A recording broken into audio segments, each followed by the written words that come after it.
አንዳንድ ደስ የማያሰኙን ወሬዎችን እንሰማለን። አልፎም ደግሞ እንደ ሀገራችን ደግሞ አስደንጋጭ እንደ ክልላችን ሁሉም ሊጸልይ የሚገባ ጉዳይ ነው። 2018 አሰቃቂና አስደንጋጭ ያልተጠበቁ ነገሮች ሲሆኑ አያለሁ። እኔ እንኳን እዚህ መድረክ እንዳልቆም የሚያደርጉ ነገሮች ነው የሚመጡት። ያዙ። እኔ እንኳን ከቻሌንጁ ብዛት ቆሜ እንዳላገለግል የሚያደርጉ ነገሮች ሁሉ ገፍቶ ሲመጡ እኔን እንኳን የሚመቱኝ ነገር ነው። የሁላችንም ጸሎት ይሁን። አንዳንዶቻችሁን በከባድ ሁኔታ መሰረታችሁ ሲያናቁ ጌታን ይዛችሁ ወደ 2019 እንዳታልፉ አዲስ አበባ ሊያጠቃ ከሚመጣ ከጠላቶቿ ከሰሜን ከጠላቶቿ የሰላም መጀመሪያም የሰላም መጨረሻም አደርጋታለሁ። አየሯን ፈውሳለሁ። እቺ ጨለማ ግን ልትታይ ግድ ነው አለ። በዘግናኝ ሁኔታ ከአንገት በላይ ነው የተደበደበችው። በምን እንደተመታች አይታወቅም። ጭንቅላቷ ሁለት ቦታ ተከፍቷል። ከአንገቷ ስር ዝቅ ብሎ የተሸነቆረ ነገር አለ እና በሰዓቱ ስትደርስ ራቁቷን ነበረች። እንደተደፈረች ግልጽ ነው። ተደፍራ ተደብድባ ተገድላ ተጥላ ነው የተገኘችው። ሲሄደን ፊቷን አላወኩም። በጣቶቿን የለየኋት እህቴ። በሀገራችን የሴቶች ጥቃት እየተስፋፋና እየተራቀቀ ከመምጣቱም በላይ የሰሚው ጆሮም እየለመደ መጥቶ ጉዳዩ አርአይፒ ብሎ ከመጻፍ ያለፈ የአንድ ሳምንት የሶሻል ሚዲያ ድምቀት ከመሆን የዘለለ ለውጥ አይታይበትም። ሞቷ በርካቶችን ያስደነገጠው በአጭር መቅረቷ እልፎችን ያስቆጣ ወጣትነቷን ያያትን ሁሉ ያሳዘነ ወጣት ህልፈተ ሞት ብዙዎችን አስቆጥቷል። አሜኬላ በበዛበት በዚህ ክፉ ዓለም ሴት ከመሆን በላይ ጨለማም የለምና ዛሬም ለትምህርት ብላ ከቤተሰቧ ተነጥላ የወጣችው ወጣትም ባጭር አስቀርተዋታል። ሴትነትን ለመደብደብ፣ ለመደፈር፣ ለመገደል በቂ ምክንያት የሆነበት እጅግ አስከፊ ብሎም አሳፋሪ ጊዜ ላይ ደርሰናል። የተሰማው ይዘግናኝ ዜናም ህዝቡን ሁሉ አስቆጥቷል። ለምርቃቷ እየተሰናዳች ያለች ወጣት የገጠማት ምን ይሆን? የህግ አካላት ምላሽስ ምን ነበር? ከቤተሰቦቿ ከወላጅ አባት አንደበት የተደመጠው ልብ ሰባሪ ንግግርስ ምን ይመስላል? የሚሉትን እኛም በዝርዝር መረጃችን ይዘናል። በቆይታችሁ ታደምጡታላችሁ። በሌላኛው መረጃችን ዛሬ ላይ የተሰማው እጅግ አሳዛኝ ዜና የሰው ልጅ ህይወት በለውጥ የተሞላ ነው። ከቆምንበት ቦታ ላይ ሆነን ስለነገ በእርግጠኝነት መናገር አይቻለንም። ቀዲዞት የሚመጣው ነገር ፈጽሞ አይታወቅም። ዛሬ ላይ አለ ያልነው ሲታጣ፣ ጤነኛ የተባለ ሲታመም፣ አለ የተባለ ሲያልፍም መመልከት እጅግ የሚያሳዝን ግን ደግሞ እንደ መጨለምና መንጋት በህይወት ውስጥም የሚፈራረቅ ሞትና ውልደት መኖሩ ግድ ነው።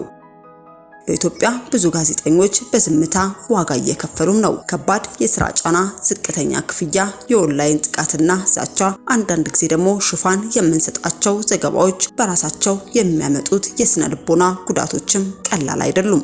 ዛሬም የተሰማው ልብ ሰባሪ ክስተት ይህን የሚያረጋግጥ ነው። ብዙ ቀናትን ብቻውን ጨለማ ቤት ውስጥ እንዲያሳልፍ አድርጎታል።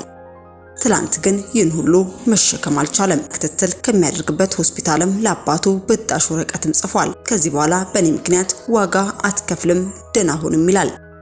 ይህ ጋዜጠኛ ማን ይሆን? ለሞት የዳረገው አሳዛኝ ክስተትስ ምን ነበር? የሚሉትን እኛም በዝርዝር ዘገባችን ይዘናል። እንዲሁ በቆይታችሁ ታደምጡታላችሁ። አስከትለንም የወንጌል አማኞች ዋጋ መክፈል ዛሬም ድረስ ቀጥሏል። በገዛ ሀገራቸው እንደ ሁለተኛ ዜጋ የሚቆጠሩበት ዘመንም አላበቃም። 30 የወንጌል አማኞች ለእስር ተዳርገዋል። ይህ ቅጣት በዚህ ብቻም አላበቃም። ቤተክርስቲያን ፈርሷል። መጽሐፍ ቅዱሶችም እገዳ ተጥሎባቸዋል። ይህ አሳፋሪ ክስተት ዛሬም ድረስ በወንጌል አማኞች ላይ ቀጥሏል። ይህ አሳዛኝና እጅግ አሳፋሪ ክስተት ቤት አካባቢ ተከሰተ።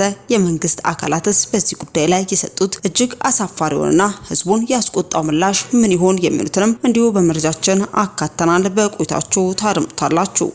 በስተመጨረሻም በ2018 ላይ የተደቀነ ድቅድቅ ጨለማ አለ። ይህ ጨለማ እንደ ሀገር ነው የተጋረጠብን። አንዳንድ ደስ የማያሰኙ ወሬዎችን እንሰማለን። የውጭ ጦሮች ኢትዮጵያን ሰንጥቀው ሲገቡ ተመልክቻለሁ። እንደ ሀገር የሚያስደነግጡ ልብን የሚያርዱ ሁሉም ክርስቲያኖች ሊጸልይበት የሚገባ አስደንጋጭና አሰቃቂ ነገር ይሆናል። ቀጣይ ዓመትን የማታዩበት ነገር ይመጣል፣ እባካችሁ ጸልዩ ሲል እግዚአብሔር ሰው ነብይ አብርሃም በሀገራችን ኢትዮጵያ ላይ ሊሆን ያለን እጅግ አስደንጋጭ ትንቢታዊ መልእክትን ተናግሯል። የነብዩ አስፈሪና ልብን የሚያረድ መልእክት ምን ይሆን? በሀገራችን ሊመጣ ያለ የጦር ቁጣስ ምን ይመስላል? የሚሉትን በቆይታችሁ ከአንደበቱ ታደምጡታላችሁ። እስከ መረጃው ፍጻሜ አብራችሁን ቆዩ።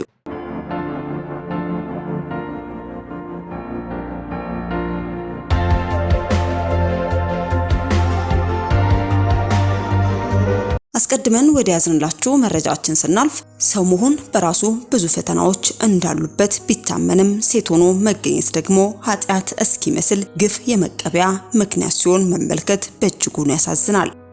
በደሴ ከተማ የሆነው ዘግናኝ ድርጊት ግን ሴትነት ብቻውን ለመደብደብ ለመደፈርና ለመገደል በቂ ምክንያት የሆነበት እጅግ አስከፊ ብሎም አሳፋሪ ጊዜ ላይ መድረሳችንን ገሃድ አውጥቶታል። ለትምህርት ብላ ከቤተሰቧ ርቃ ከእናቷ ጉያ ተነጥላ በብዙ ባልተመቻቸ ሁኔታ እያሳለፈች ነገን ተስፋ ያደረገች ወጣት ባጭር አስቀርቷታል።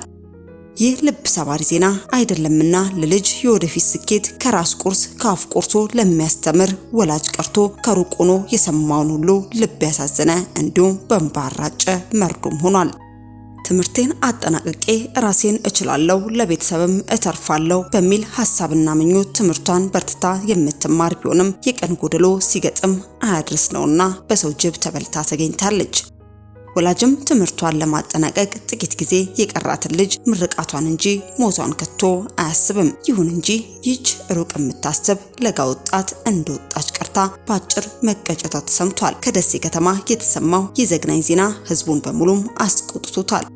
ለምርቃቷ እየተሰናዳች ያለች ወጣትም አይደለምና ሰው እንስሳ ላይ ለመፈጸም የሚዘገንን ጥቃት የፈጸሙ ሰዎችም አለመያዛቸው ደግሞ ጉዳዩን የበለጠ አወዛጋቢና አነጋጋሪ እንዲሆንም አድርጎታል።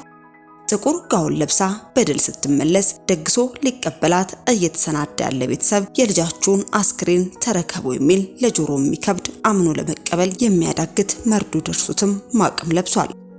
የደስታው ዳስ ሊጣለበት በታሰበበት ቦታም የሐዘኗን ድንኳን ጥሎ የልጁን በድን አካል ተቀብሏል። ይህ አጥንት ድረስ የሚዘልቅ ሐዘን የገጠማቸው ቤተሰቦችም የሚይዙት የሚጨብጡት አጥተዋል። የአይን ብሌን የሆነች ልጃቸውን በግፍ የተነጠቁት ወላጆችም ከሐዘናቸው ጋር እየታገሉ ፍትህ ሲሉም እየጮሁም ነው። የተበላሸ የእጅ ስልኳን ለማሰራት ወጥታ ስትመለስ ግን ከሴት መፈጠራቸውን የዘነጉ ሰብአዊነት የጎደላቸው የሰው አውሬዎች ተደብድባ ተደፍራ ተገላ ስለተገኘችው ሴት ህዝብ ሁሉ ፍትህ እየጠየቀም ነው። ተመርቃ ለፍሬ ትበቃለች እያልኩ ስጠብቅ ልጄ ተቀጠፈችብኝ ሲሉም የተገደለችው ወላጅ አባትም ሐዘናቸውን ይናገራሉ።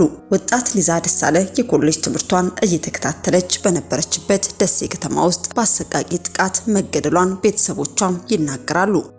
ባለፈው ሮብ መስከረም 28 2018 ዓ.ም ሞባይል ስልክ ለማሰራት ከምሽቱ 1 ሰዓት አካባቢ ከቤቷ የወጣችው ሊዛ በአንድ ሰዓት ውስጥ ጥቃት ተፈጽሞባት መንገድ ዳር ወድቃም ነበር የተገኘችው። ሊዛ ለሕክምና እርዳታ ወደ ደሴ ሪፈራል ሆስፒታል ብትወሰድም ህይወቷን ማትረፍ አልተቻለም። በከተማው ውስጥ በሚገኘው ድሪም ሳይንስና ቴክኖሎጂ ኮሌጅም የ4ኛ ዓመት ተማሪ የነበረችው ሊዛም በዚህ ዓመት ትምህርቷን አጠናቃ ለመመረቅም እየተዘጋጀች ነበር። አባቷ መምህር ደሳለ ለፍሬ ትበቃለች ብለው በጉጉት ሲጠብቋት የነበረችው ልጃቸውን በአሰቃቂ ጥቃት መቀጠፏ እጅጉኑ እንዳሳዘናቸው ይናገራሉ። አባቷ አቶ ደሳለም እንደተናገሩት ከሆነም ሐዘን በተጫነው ድምጽም በመምህር ደሞዜ አስተምሬ ተመርቃ ለፍሬ ትበቃለች እያልኩ ስጠብቅም ተቀጠፈችብኝ ሲሉም ተናግረዋል። በ21 ዓመቷ ወጣት ላይ የተፈጸመው ግድያም በማህበራዊ ሚዲያ መድረኮች ላይ ቁጣን የቀሰቀሰ ሲሆን ድርጊቱ የተፈጸመበት የደሴ ከተማ ማህበረሰብንም በእጅጉም አሳዝኗል። በከተማዋ ከዚህ ቀደም እንዲህ አይነት ድርጊት ተፈጽሞ አያውቅም ያሉት ነዋሪዎችም ድርጊቱ ነዋሪዎችን እንዳሳዘነና እንዳስቆጣም ተናግረዋል። ወጣቷ አስቸኳይ ፍትህ እንድታገኝም እንዲሁም ጠይቀዋል። የሊዛ ያክስት ልጅ የሆነችው ረቢአ የሱፍም ሊዛ ጥቃቱ በተፈጸመባት ወቅትም የአንገት ሐብሏ የእጅ ስልኳና ጫማዋ ተወስዶ እንደነበር ጠቅሳም ጥቃቱ የተፈጸመው ግን ለዝርፊያ እንዳልሆነም ታምናለች። አይኗ ጭንቅላቷና ጀርባዋ ላይ በቦክስ ክፉኛ ድብደባ ተፈጽሞባታል ስትልም ጥቃቱ ከዝርፊያ የዘለለ እንደሆነ ማስረድታለች። የሊዛ አባት አቶ ደሳለ በበኩላቸውም በልጄ ላይ በቀል የፈጸሙባት ይመስለኛል በማለትም የበቀሉ ምክንያት የፍቅር ጥያቄ አለመቀበሏ ሊሆን እንደሚችል ጥርጣሬ እንዳላቸውም ገልጸዋል። ልጄ ሴት ናት፣ 21 ዓመቷ ነው። እናም ሁለት የተለያዩ ወንዶች ለፍቅር ጠይቋት እርስ በርስ በመጋባት አንደኛቸው በቀል ፈጽመውባት ሊሆን ይችላል የሚል ግምትም ነው ያለኝም ብለዋል። እስካሁን ጥቃቱ በማን እንደተፈጸመ አልታወቀም። ሆኖም በመምሪያው ማክሰኞ ጥቅምት 4 2018 ዓ.ም በፌስቡክ ገጹ ላይ ባጋራው ጽሑፍም ወጣት ሊዛ በከተማዋ በተለምዶ ሀቢታት ተብሎ በሚጠራው ቦርከና ቀበሌ አካባቢም ባልታወቁ ሰዎች በአሰቃቂ ሁኔታ ግድያ እንደተፈጸመባት አረጋግጧል። አባቷ መምህር ደሳለም ፖሊስ የምርመራ ውጤቱን ይፋ እንደሚያደርግም ተስፋም አድርገው ተናግረዋል። ከቅርብ ጊዜ ወዲህ በኢትዮጵያ የተለያዩ አካባቢዎች በሴቶችና በታዳጊዎች ላይ የሚፈጸሙ የተለያዩ መልክ ያላቸው ጥቃቶችም እየተበራከቱ መምጣታቸውም የአደባባይ ሀቅ ነው። በቅርብ ዓመታት ውስጥ ብቻ በተፈጸመባቸው ጥቃት ህይወታቸውን ያጡ ለስነ ልቦናና ለማህበራዊ ቀውስ የተዳረጉ ሴቶችም ጥቂት የሚባሉ አይደሉም። በአገሪቷ ውስጥ ያለው ግጭት፣ ስራ አጥነት፣ የማህበረሰብ ቸልተኝነት፣ የህግ መላላት፣ የፍትህ እጦትም ችግሩን እንዳባባሰውም የሴቶች መብት ተከራካሪዎችም በተለያዩ መድረኮች ላይ ይናገራሉ።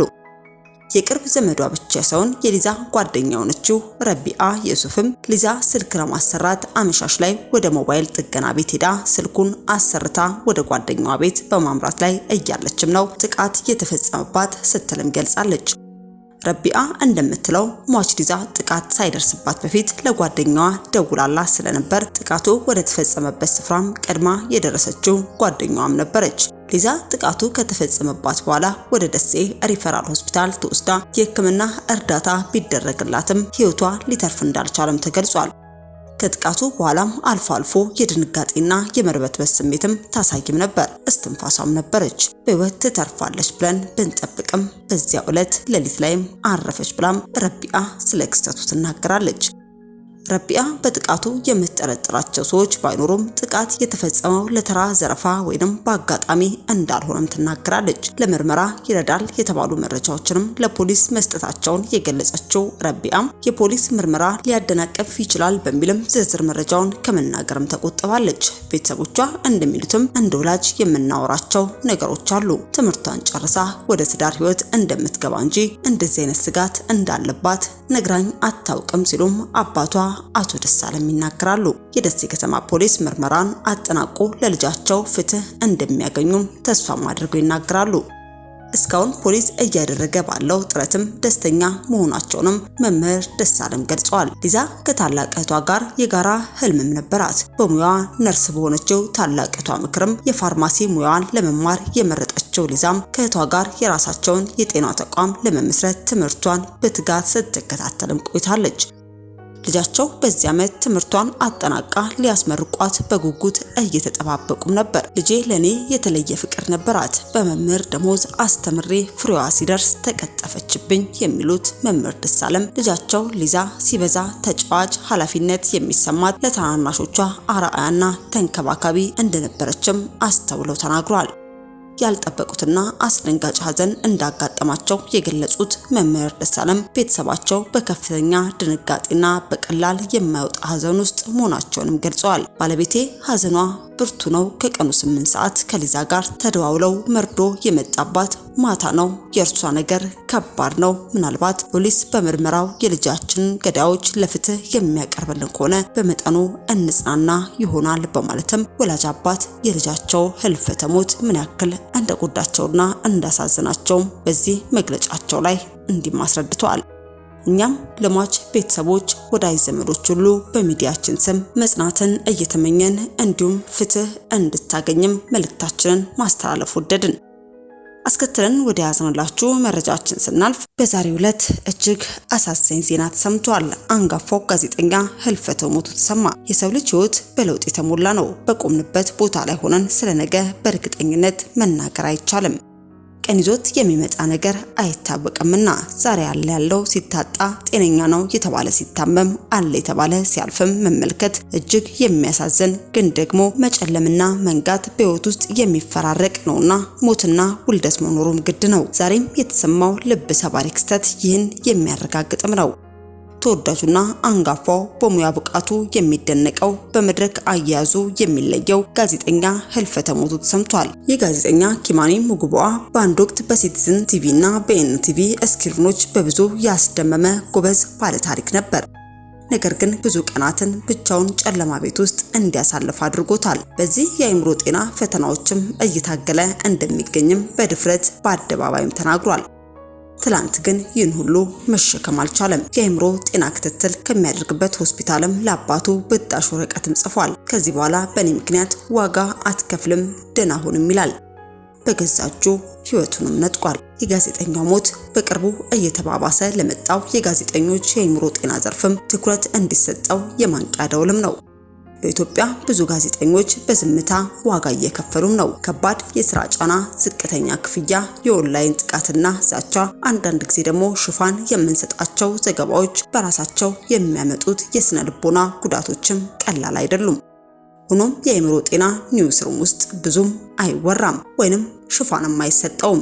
ዝምታውን ለመስበርም ጊዜውም አሁን ነው። እርዳታ መፈለግ ጥንካሬ እንጂ ድክመት አይደለም። ይሆኖ ባለበት ግን ይህ አሳዛኝ ክስተትም ራሱን ባጠፋው የ29 ዓመት ወጣት ጋዜጠኛ ላይ ሆኗል። አስከትለን ወደ ያዝንላችሁ መረጃችን ስናልፍ 30 የፕሮቴስታንት ቤተ እምነት አባላት መታሰራቸው ተገለጸ። ባሳለፈው ሳምንት መጨረሻ ላይ በፓስተር ጂን ሚንግሪን ከሚመራው ከጽዮን ቤተክርስቲያን ጋር ግንኙነት አላቸው የተባሉ 30 ክርስቲያኖች በቁጥጥር ስር ውለዋል። የቻይና መንግስትም በቤት ለቤት አምልኮ የሚታወቁት የክርስቲያን ህብረት አባላትን እያደኑ በቁጥጥር ስር መዋል መጀመራቸው እየተገለጸ ሲሆን በሀገሪቱ በህቡ የሚንቀሳቀሱ ቤተ እምነቶችን የሚመለከተው አዲስ ህግ ማውጣቷንም አክቲቪስቶችም ይገልጻሉ። ይህንንም ተከትሎ ከቅርብ ወራት ወዲህ በእነዚህ ቤተክርስቲያናት አባላት ላይ ከፍተኛ ጫና እየደረሰ መሆኑን አስታውቋል። ቻይና ምንም እንኳን እምነት የለሽ በሆነ የኮሙኒስት ፓርቲ የምትመራ ቢሆንም ቅርብ መንግስት ይፋ ያደረገው አሃዝም በሀገሪቱ 38 ሚሊዮን ፕሮቴስታንቶችና 6 ሚሊዮን የሚጠጉ ካቶሊኮች እንደሚኖሩም ያሳያል። ይህ ቁጥር ግን የሚያሳየው በይፋ ለቻይና ኮሙኒስት ፓርቲ ታማኝነታቸውን ገልጸውና ተመዝግበው የሚንቀሳቀሱት ካቶሊክ ፓትሪዮት አሶሲዬሽን እና ዘ ፕሮቴስታንት ሰልፍ ፓትሪዮቲክ ሙቭመንት አባላት ብቻም ነው። ከነዚህ መካከል የቤተ ክርስቲያኖች ህንጻዎች ፈራርሰዋል፣ መስቀሎች ከህዝብ እይታ እንዲነሱም ተደርጓል። ሃይማኖታዊ መጻሕፍት እንዲሁም ሌሎች ቁሳቁሶችም ከፍተኛ ቁጥጥር የሚደረግባቸው ሲሆን የተወሰኑ ክርስቲያናዊ መተግበሪያዎችም በቻይና እገዳ ተጥሎባቸዋል። እንደ አውሮፓውያን አቆጣጠር በ2016 የቻይና መሪ የክርስቲያን ሃይማኖት ተከታዮች ወደ ቻይና ባህል እንዲዋሃዱ መጠየቃቸው የሚታወስም ነው።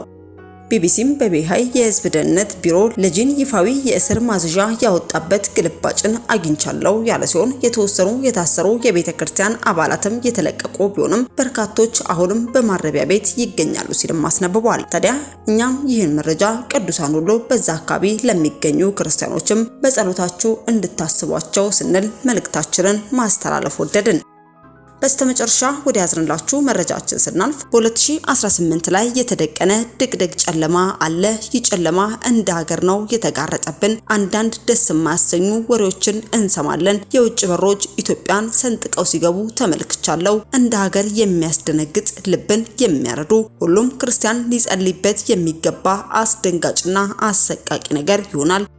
ቀጣይ ዓመትን የማታዩበት ነገር ይመጣል፣ እባካችሁ ጸልዩ ሲል የእግዚአብሔር ሰው ነብይ አብርሃም በሀገራችን ኢትዮጵያ ላይ ሊሆን ያለን እጅግ አስደንጋጭ ትንቢታዊ መልእክትን ተናግሯል። የነብዩ አስፈሪና ልብን የሚያረድ መልእክት ምን ይሆን? በሀገራችን ሊመጣ ያለ የጦር ቁጣ ምን ይመስላል? የሚሉትንም ከአንደበቱ እንድታረምጡስ ጋበዝን።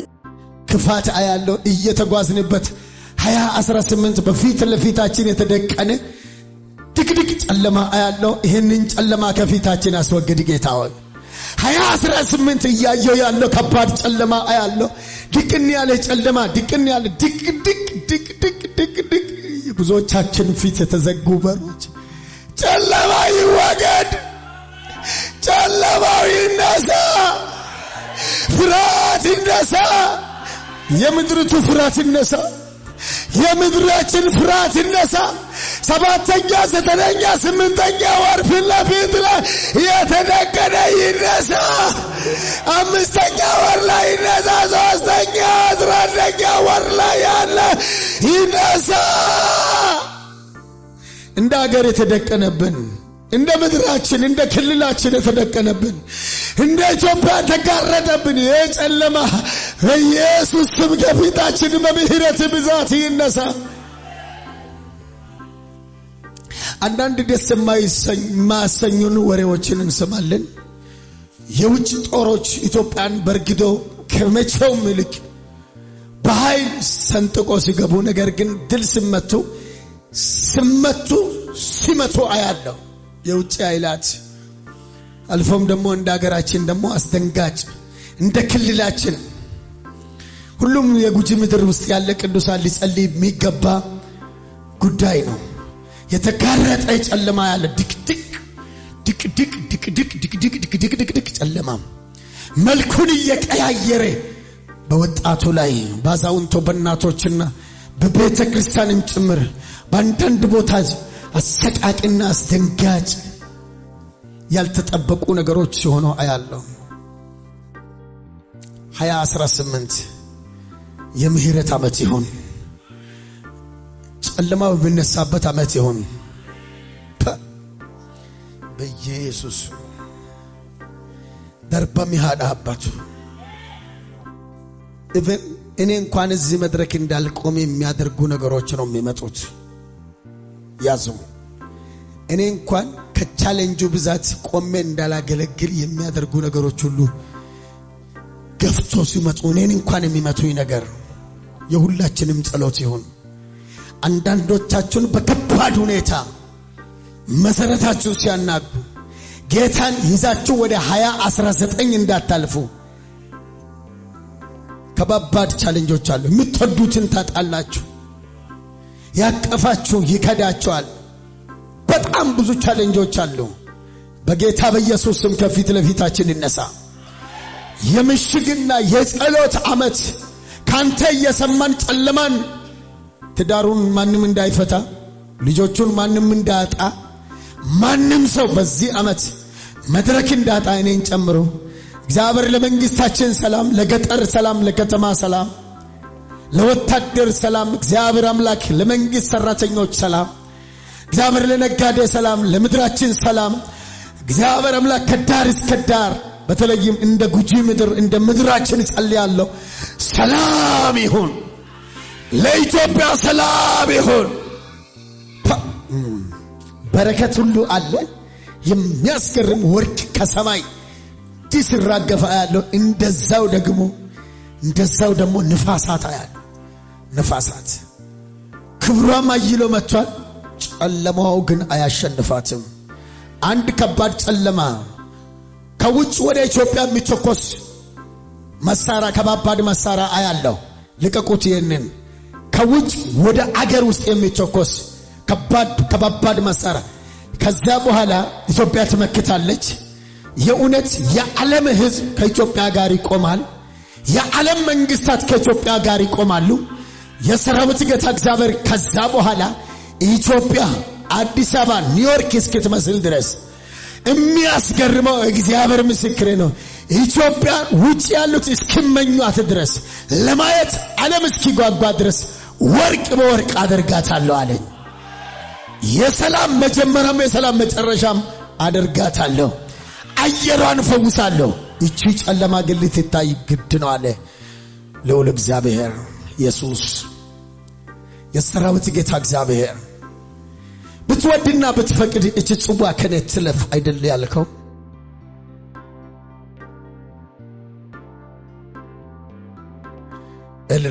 ኤሎሄ ላባ ሰበክታን